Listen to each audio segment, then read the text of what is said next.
जय गुरु जी, संगत जी, सभी को जय गुरु जी। शुक्राना गुरु जी महाराज का अनंतम अनंतम शुक्राना। ओम नमः शिवाय। शिव जी सदा सहाय। ओम नमः शिवाय। गुरु जी सदा सहाय। जय गुरु जी। संगत जी, आप लोगों को बड़ी शिकायतें हैं कि आंटी सत्संग शेयर नहीं कर रहे हैं आप। संगत जी, मैं कोशिश करती हूँ, सत्संग बहुत सारे आते हैं। प्लीज़ जिनको भी अपने सत्संग भेजे हैं वो भेज दें। मैं कोशिश तो कर रही हूँ, बाकी गुरु जी जाने। नंबर दिया हुआ है, लाइव भी आप कर सकते हो, सत्संग सुना भी सकते हो, लेकिन व्हाट्सएप पे पहले मैसेज करना कि हम अपना सत्संग सुनाना चाहते हैं।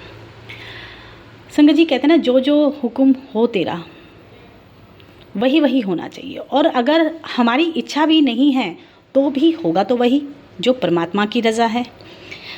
हम उस चीज़ को एक्सेप्ट करें या नहीं करें, वो होके रहेगा, क्योंकि वो रज़ा है उस परमात्मा की। या तो हम उसके हुक्म में रह के उस बात को मान लें कि जो हो रहा है वो परमात्मा की मर्ज़ी से हो रहा है और वो चाहते हैं इसलिए हो रहा है, या हम अपनी मत अपनी बुद्धि लगाकर परमात्मा के विरुद्ध चलते रहें। गुरुजी ने एक चीज़ बोली थी कि वहमों में नहीं पड़ना है। वहमों को हमेशा गुरुजी ने नकारा है। किसी भी तरह का कोई वहम नहीं करना है। और संगत जी, अगर कहते हैं ना हम गुरुजी को मानते हैं तो हमें गुरुजी की बातों को ध्यान देना ही ज़रूरी है। लोग क्या कहते हैं उस चीज़ पे हमें नहीं जाना है, गुरुजी क्या कहते हैं उस बात पे चलना है, क्योंकि हम गुरुजी की संगत हैं। गुरुजी ने बिल्कुल पूरी तरह से मना किया कि वहमों में नहीं पड़ना है, किसी तरह का कोई भी वहम नहीं करना है। परमात्मा के और आपके बीच में कोई वहम आना ही नहीं चाहिए। अब हम मानते तो हैं कि जो जो उनका हुक्म है वो हमारी ज़िंदगी में होगा, लेकिन हम एक्सेप्ट नहीं करते हैं। क्यों? क्योंकि हमारी बुद्धि उसके विपरीत चलना चाहती है। हम चाहते हैं कि जो ये हो रहा है ये नहीं होना चाहिए। अरदास तो हम करते हैं, गुरुजी जैसी आपकी मर्ज़ी वैसे रखो, लेकिन जब वो वैसे रखने लगते हैं जैसी उनकी इच्छा होती है तो हम फिर वहमों में पड़ जाते हैं। जैसे कि मैं इतने व्रत रखूँगी और गुरुजी मेरा ये काम करेंगे। गुरुजी ने ऐसी चीज़ों को लिए बिल्कुल मना किया है कि कोई पाबंदी कोई बंदिश लगा के आप परमात्मा से कोई काम नहीं कराओ। मतलब वो आपके लिए अच्छा है भी नहीं, और आप परमात्मा को फोर्स कर रहे हो कि मैं इतने इतने फला फला व्रत रखूँगी, मैं इतना पैदल चल के जाऊँगी, मैं इतना अभी तो ये लोग मतलब संगत करने लगे कि हम इतनी बार बड़े मंदिर आएंगे। आप बड़े मंदिर जा सकते हो भाई, मैं तो नहीं जा सकती। मैं बचपन से दिल्ली में हूँ, नहीं जा पाई। जब उनका हुक्म हुआ, जब उनकी रज़ा हुई तो मैं जा पाई। अभी तो संगत ये कहती है कि हमें इतने इतने दिन मंदिर जाना है। उनकी रज़ा है, आप जा पा रहे हो, लेकिन मंदिर जाना अच्छी बात है, लेकिन एक बंदिश में, एक वहम में कि इतनी बार आऊँगी तो आप मेरा ये वाला मेरा मन्नत पूरा करोगे। मतलब आपने चैलेंज करा किसको? गुरु को, सीधा सीधा कि मैं इतनी बार आऊँगी, आप मेरा ये काम करा के दो। तो ये क्या है कि एक तो आपने वहम पाल लिया कि ये काम होना चाहिए, इस तरीके से होना चाहिए, और होगा कैसे कि मैं इतनी बार मंदिर आऊँगी। मतलब आपने अपने आप को बांध लिया, इतने व्रत रखूँगी, इतनी रात को जगूँगी, इतना ये करूँगी। और गुरुजी कहते थे कि कई बार तुम लोग मुझसे ये काम करा भी लेते हो। जब तुम कहते ना भोले बाबा से भोला कोई नहीं है, तो भोले बाबा से जब आप कहते हो ना, तो वो अपने भोले भाव में आके आपको दे भी देते हैं कि ले इतना मांग रहा है, ले जा। लेकिन वो लेने के बाद इस बात की गारंटी गुरुजी की भी नहीं है कि वो चीज़ आपको फबेगी, आपको सुख देगी कि नहीं देगी, क्योंकि आपने अपनी कंडीशन लगा के, अपने बंधन लगा के आपने गुरु से वो चीज़ ली, और उसके बदले आपने ऐसी ऐसी चीज़ें कर दी कि मैं तो व्रत रखूँगी। भूखे रख के, अपने आप को कष्ट दे के आप चाहते हो कि आप गुरुजी को मना लोगे, आप उनको पालोगे। कौन माँ बच्चे के भूखे रहने पे खुश होते हैं? जो गुरुजी खुश होंगे। गुरुजी तो कभी खुश नहीं होते थे। गुरुजी तो कहते थे अच्छा चंगा खाओ। हाँ, अपनी डाइटिंग के लिए, अपने शरीर को स्वस्थ रखने के लिए आपको कंडीशन है कि भाई मैं थोड़ा सा कम, तो वो आपकी बॉडी का अपना कुछ नियम है। लेकिन परमात्मा को मनाने के लिए भूखा रहना गुरुजी हमेशा मना करते थे कि कोई ज़रूरत नहीं है। परमात्मा तुम्हारे भूखे रहने से कोई खुश होता है? परमात्मा तो तुम्हारे भाव से, तुम्हारे प्यार से खुश होता है। परमात्मा जब खुश होता है जब तुम उसको सच्चे मन से, आप किसी दुनिया के कहीं भी कोने में बैठे हो, उनको पुकार लो, उनको याद कर लो, एक बाइट खाने से पहले उनका शुक्राना कर लो, परमात्मा खुश है। लेकिन भूखा रहना कि मैं अपने आप को कष्ट दूंगी, आप कष्ट देते हो, गुरुजी को आप पे तरस आता है, आपको गुरुजी वो चीज़ें भी दे देते हैं जो आपके लिए अच्छी नहीं है। आज ये पूरा सत्संग इसीलिए है क्योंकि हम कहते हैं ना जो जो हो हुक्म तेरा, तो उनका हुक्म जो होता है होता वही है। और कई बार जो हो रहा होता है वो बेहतर से बेहतरीन होने के लिए हो रहा होता है, लेकिन हमें वही दिख रहा होता है जो हम देखना चाहते हैं कि ये चीज़ हमारे लिए सही है, गुरुजी आप कुछ भी करो लेकिन हमें ये दो।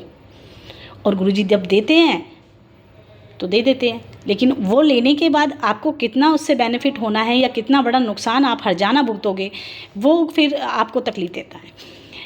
एक आंटी जो जिनका सत्संग मैंने कई बार शेयर किया है, आज 2 मैं आपको सत्संग शेयर करने वाली हूँ। ये हुक्म के ऊपर ही है कि जब हम उनके हुक्म में रहते हैं ना संगत जी, क्योंकि गुरुजी कई बार हमारी जगह बदल के हमारे घरों को चेंज करा के हमारा कल्याण कर देते हैं, लेकिन हम ना घरों को पकड़ के बैठ जाते हैं कि ये घर तो मेरा ड्रीम है, ये मेरा तो घर अपना है। लेकिन जगह जब तक नहीं बदलेगी, आपकी ज़िंदगी 360 डिग्री गुरुजी बदल देते हैं कई बार जगह बदल के। बस हमें एक्सेप्ट करना नहीं होता है, हमें वो चेंज लाना नहीं होता है, क्योंकि हम बहुत सारी कंडीशन देख रहे होते हैं कि ये घर खाली करेंगे, इसमें तो हम बचपन से रहते थे, इसमें तो मेरे बच्चे पैदा हुए थे और ये हुआ था वो हुआ था, वो हम कंडीशन अपने आप में जोड़ते रहते हैं। ये नहीं पता कि अगर जगह बदली तो कितनी आपकी ज़िंदगी बदलेगी। मैं आज एक सत्संग आप लोगों से शेयर करती हूँ। एक आंटी जो एक घर में रहती थी, इसका 25,000 रेंट था और घर की सिचुएशन ऐसी थी कि उसमें उनको एंजाइटी होती थी, प्रॉब्लम थी। बेटा था जो बाहर जाके नौकरी नहीं करना चाहता था, इतनी प्रॉब्लम घर में थी, ना तो वो बाहर जाना चाहता था और जाता था तो परेशान होता था। उसके रूम के बाहर मधुमक्खियाँ का एक झुंड आता था जो 1 घंटे 1.5 घंटे बाद चला भी जाता था। बेटा घर से ही काम करना पसंद करता था, घर से बाहर नहीं जाना चाहता था, कोई जॉब नहीं कर रहा था। मतलब इतनी कंडीशन ख़राब थी कि अपने आप में एक एंजाइटी थी कि हम कुछ नहीं करेंगे और 25,000 किराया है, फैक्ट्री नहीं चल रही, मतलब ऐसी ऐसी चीज़ें। अब गुरुजी को मानती थी लेकिन गुरुजी का कोई स्वरूप नहीं था। अचानक एक सामने वाली आंटी अपने घर में ना बंदरवाल बना के, और वो खुद से बनाती है हैंडमेड, अपना उनका एक काम है ऐसा, तो वो टांग रही थी। तो जो सामने वाले थे वो उनको अपना कुछ अलमारी वगैरह निकालनी थी, उधर से ही निकलनी थी उनकी तरफ से। तो उन्होंने अपना जो गेट था वो खोला और इस तरीके से आंटी ने देखा कि उनके घर में गुरुजी का स्वरूप है। बात चली और पता चला कि आंटी को गुरुजी का स्वरूप चाहिए। लेकिन उससे पहले जब आंटी बंदरवाल टांग रही थी तो उन्होंने बोला कि बहुत अच्छी बंदरवाल है, बोली मैं खुद बनाती हूँ। उन्होंने दिखाई उन आंटी को, आंटी ने कि हम ऐसे ऐसे शिफ्ट कर रहे हैं, आप 1000 रुपये ले लो और मुझे भी ऐसा ही बना के दो। बोली ठीक है। फिर एक आंटी उनका कॉल आता है और कॉल आने के बाद आंटी बताती हैं कि मेरे पास ना गुरुजी के स्वरूप हैं। तो वो आंटी बोली मुझे चाहिए, क्योंकि मैंने सुना है कि गुरुजी के स्वरूप खरीदने नहीं चाहिए। तो इस तरीके से आंटी को गुरुजी ने अपना मतलब स्वरूप ब्लेस करवाया। और उन आंटी ने जो यहाँ से अपना घर छोड़ के जा रही थी, तो उन्होंने कहा कि मेरे पास स्वरूप है। आंटी ने उनको स्वरूप दिया और अगले दिन ही आंटी का कॉल आया कि आप बंदरवाल रहने दो। मतलब वो एक तरीका है गुरुजी का काम करने का कि किसको कैसे मिलाना है, किससे कैसे जोड़ना है। अब जब गुरुजी का स्वरूप आया तो चीज़ें बदलने लगी। जो एंजाइटी थी वो कम होने लगी। बच्चा है जिसका मन चेंज हुआ और आंटी ने ये विचार बनाया कि हम इस घर को बदलेंगे, जो अभी तक नहीं हो रहा था। गुरुजी के आने के बाद उनके घर में ऐसी कंडीशन बनी कि उन्हें घर खाली करना था। अब मन में ये था कि घर खाली नहीं करना है, या और करना है तो आसपास लेना है, क्योंकि उनका काम भी वहीं था। फैक्ट्री नहीं चल रही थी, अंकल का काम भी ठप पड़ा था उस घर में रहते हुए। लेकिन कहते हैं ना गुरुजी अब घर में आ चुके हैं तो वो अपने तरीके से काम कराएंगे। अगर वो घर को पकड़ के बैठ जाते हैं कि नहीं खाली नहीं करना, गुरुजी तो हुक्म कर रहे हैं कि निकलो, लेकिन वो नहीं निकल रही, तो चीज़ें ठीक होंगी कैसे। गुरुजी का मैसेज आता है कि मैं तेरी ज़िंदगी में बहुत बड़ा परिवर्तन करने वाला हूँ। आंटी ने इस बात को समझा कि अब जो भी होगा गुरुजी की मर्ज़ी से होगा, यानी गुरुजी कुछ चेंज करने वाले हैं, लाइफ को बदलने वाले हैं। बोली मैं जब तक परेशान रहती थी जब तक गुरुजी मेरे घर में नहीं आए थे, और उसके बाद बोली मुझे सुकून इस चीज़ का था कि अब जो भी होगा वो गुरुजी की मर्ज़ी से होगा। घर ढूंढना शुरू किया और बेटी ने बोला कि हमें यहीं घर लेना है और यहीं मिलेगा गुरुजी ने चाहा तो। ऐसा ही हुआ कि थोड़ी पास में ही उसी सोसाइटी में आंटी को घर भी मिला। रेंट 40 हो गया, 25 से 40 वाले पे आ गए। अब जब 40 वाले पे आए तो दिमाग में बहुत सारी चीज़ें थी कैसे भरेंगे, लेकिन आंटी ने ये विश्वास कर लिया कि जो होगा वो गुरुजी की मर्ज़ी से होगा और जो करेंगे गुरुजी करेंगे, देखा जाएगा जो होगा। और अगर गुरुजी निकालेंगे तो पैसे की व्यवस्था भी करेंगे। मतलब उनकी रज़ा में रहना उनको समझ आ गया कि अब जो होगा वो गुरुजी जाने। बहुत सारी प्रॉब्लम हो रही थी, बहुत सारी चीज़ें हो रही थी, घर चेंज करना था, बेटा की जॉब नहीं थी, बेटा नौकरी नहीं कर रहा था, और 25 से 40 हज़ार का किराया, मतलब एकदम 15,000 बढ़ गए। लेकिन आंटी ने विश्वास किया, घर चेंज किया, और वो गुरुजी ने ही उनको घर ब्लेस किया। जब घर चेंज किया तो टोटली एंजाइटी उनकी लाइफ से ख़त्म हो गई। बेटा जो बाहर जाकर काम करना पसंद नहीं करता, उसको अपने आप कॉल आई नौकरी के लिए, और नौकरी उसकी नई नौकरी लगी, जो कि अब बेटा ये बोलता है कि 25 नहीं मम्मी, मैं 40 भी मैं ही भर दूंगा किराया। इतनी अच्छी उसकी जॉब लगी। अंकल जिनका काम बिल्कुल ठप पड़ा था, उनके पास मतलब कॉल आया, और उन्होंने कहा कि आप बहुत अच्छा कोई प्रोसेसिंग ऑयल वगैरह होगा, बहुत अच्छा बनाते हो, मैं इतनी अच्छी सप्लाई नहीं कर सकता हूँ, और आप मुझे बना के दो, मैं आगे मार्केटिंग करूँगा। आंटी बोली उनके काम का भी, जो वो चिड़चिड़ करते थे, उनका काम नहीं था, उनके काम के ऑप्शन खुले।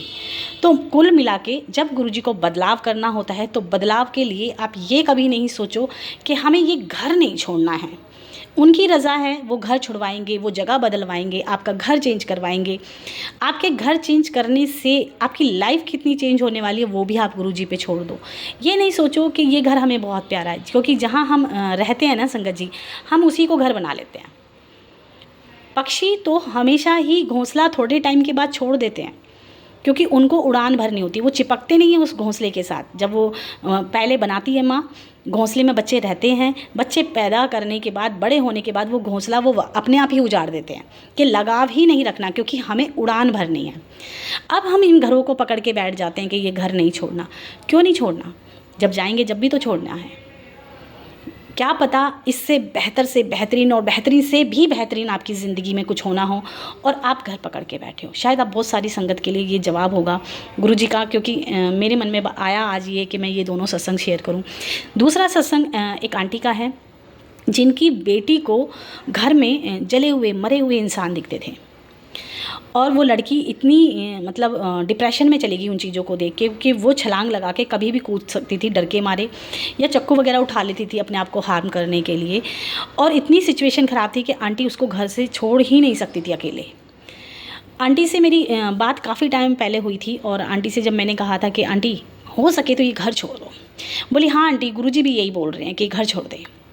और बोली पता नहीं क्या हो रहा है कि लड़की घर से बाहर ही नहीं निकलना चाहती है। गुरुजी के मंदिर तक वो लड़की उस घर को छोड़ के नहीं जाती थी, क्योंकि वो नेगेटिविटी और वो जो चीज़ें थी वो उसको घर से बाहर नहीं जाने देती थी। अब आंटी के मन में आ गया कि गुरुजी कह रहे हैं कि मकान छोड़ो। आंटी ने कोशिश भी कर रही है, लेकिन हो नहीं रहा है। आंटी ने सुखमनी साहब, जपजी साहब का पाठ, गुरबानी, ये सब चलाना शुरू किया, और गुरुजी से अरदास करनी शुरू की, आप हमें इस घर से निकाल दो, चाहे जो भी हो। अगर इस घर से ही निकल के हमारा पीछा छूटता है तो आप हमें इस घर से निकाल दो। संगत जी, काफ़ी टाइम लगा उनको अपनी लाइफ को सेटल करने में। यहाँ से जाना, चंडीगढ़ जाना, यहाँ जहाँ भी उन्होंने मकान लिया उस मकान को ढूंढना, पूरी गृहस्थी दोबारा से चालू करनी, बच्चे का एडमिशन उनको दिल्ली से वहाँ कराना पड़ा, बेटी का 1 साल भी बचाना था। मतलब इतनी डिफ़िकल्टी, और ये सारी डिफ़िकल्टी थी उनके कर्मों को कटाने की तैयारी जो गुरुजी करा रहे थे।